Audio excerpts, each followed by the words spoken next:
मित्रांनो, अर्धवट ज्ञान नावाची ही कथा बरंच काही शिकवून जाणारी आहे. एका गावात एक साहेबराव नावाचा माणूस राहत असे.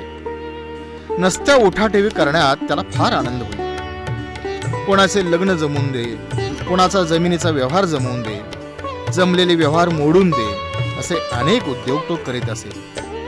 सारे गावकरी त्याला गमतीने वकील साहेब नावाने हाक मारीत. थोडक्यात काय तर गावातला कसलाही व्यवहार असला की साहेबराव तिथे हजर असायचेच.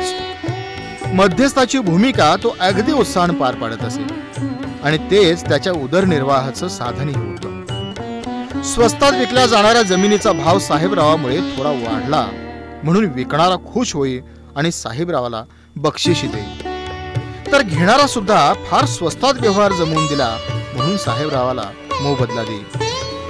एकदा काय झालं, गावातल्या एका माणसाला पैशाची फार गरज भासली. त्यानं जमीन दुसऱ्याकडे गहाण टाकायचं ठरवलं. झालं नेहमीप्रमाणे साहेबराव व्यवहाराच्या बैठकीला हजर.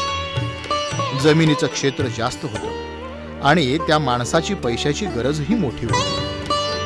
पैसे देणाऱ्याला वाटलं की पैसे परत नाही आले तर जमीन तरी गहाण म्हणून लिहून घ्यावी, म्हणजे देणं वसूल होईल. साहेबरावानं मग एक आयडिया काढली. खिशातून 10 रुपयाचा स्टॅम्प पेपर काढला आणि त्यावर सगळ्या अटी लिहायची कल्पना मांडली. सगळे साहेबरावांच्या हुशारीवर खुश झाले. स्टॅम्प पेपरवर लिहून व्यवहार पूर्ण झाला.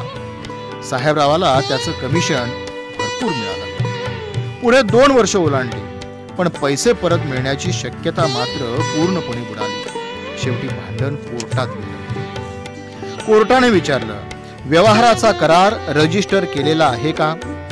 त्यावर सगळ्यांचे चेहरे पडले. वकील म्हणाला, कोणत्या अर्धवट शहाण्याने हा कागद लिहिला? 100 रुपयापेक्षा जास्त किमतीच्या जमिनीचा व्यवहार हा रजिस्टरच असला पाहिजे. झालं.